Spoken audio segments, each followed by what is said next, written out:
Praise the Lord. தேவனுடைய பரிசுத்த நாமத்திற்கு ஸ்தோத்திரம் உண்டாவதாக.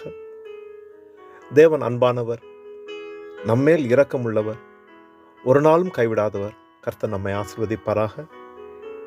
இன்றைய நாளிலும் கரம் பிடிப்பார் என்ற தலைப்பில் சங்கீத புஸ்தகம் 18ஆம் அதிகாரத்திலே 16வது வசனத்தை நான் வாசிக்கிறேன். உயரத்திலிருந்து அவர் கை நீட்டி என்னை பிடித்து ஜலப்பிரவாகத்திலிருந்து என்னை தூக்கிவிட்டார்.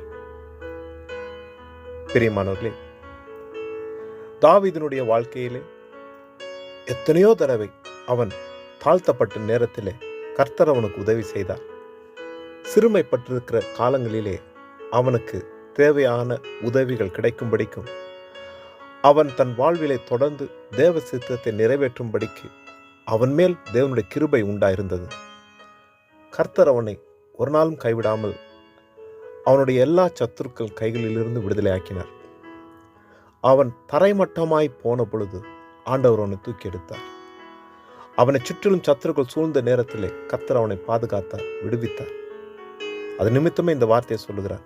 உயரத்திலிருந்து தேவன் அவருடைய கரத்தை நீட்டி என்னை பிடித்து ஜலத்தின் அடியில இருந்த என்னை தூக்கி எடுத்தார் என்று சொல்லி தன் மேல் இருந்த எல்லா தீமைகளிலிருந்தும் தேவனை அவர் தூக்கி எடுத்தார். ஒரு தண்ணீரில் மூழ்கி போயிருந்த நிலைமையில் இருந்த தாவீதை தேவன் தூக்கி எடுத்தாருங்க. கர்த்தர் கைவிடவில்லை. நம் வாழ்விலே நம்மை சுற்றிலும் இருக்கிற போராட்டங்கள், நம் தலைக்கு மேலே போகிற பிரச்சனைகள் அதிகமாக இருந்தாலும் உயரத்தில் இருக்கிற தேவன், உன்னதத்தில் இருக்கிற தேவன் நம்மை கரம் நீட்டி நம்மை தூக்கி எடுப்பார்.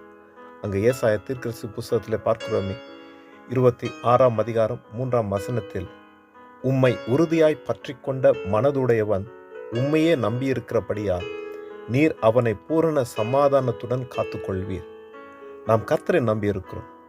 கர்த்தர் நம்மை கைவிட மாட்டார் என்று சொல்லி அறிக்கை எடுக்கிறோம். கர்த்தர் நிச்சயமாய் அவரை பற்றி இருக்கிற ஜனங்கள் ஒரு நாளும் வெட்கப்பட்டு போகாதபடிக்கு, சூழ்நிலைகள் போராட்டங்கள் மேற்கொள்ளாதபடிக்கு ஒரு பூரண சமாதானத்தோடு வாழும்படியாக தேவன் நம்மை ஆசீர்வதிப்பார். ஆண்டவருடைய சமூகத்தில் காத்திருப்போம். தேவனையே நம்பியிருப்போம்.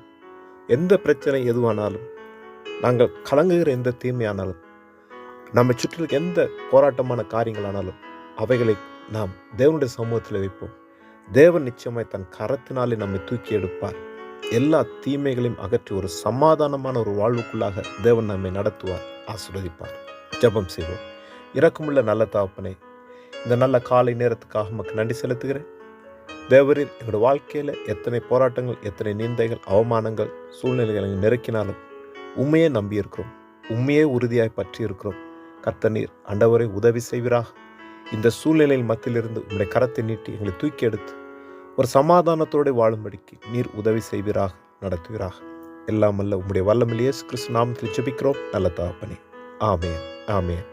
கர்த்தர் தாமே நம் அனைவரையும் நிறைவாய் பரிபூர்ணமாய் ஆசீர்வதிப்பாராக. ஆமென்.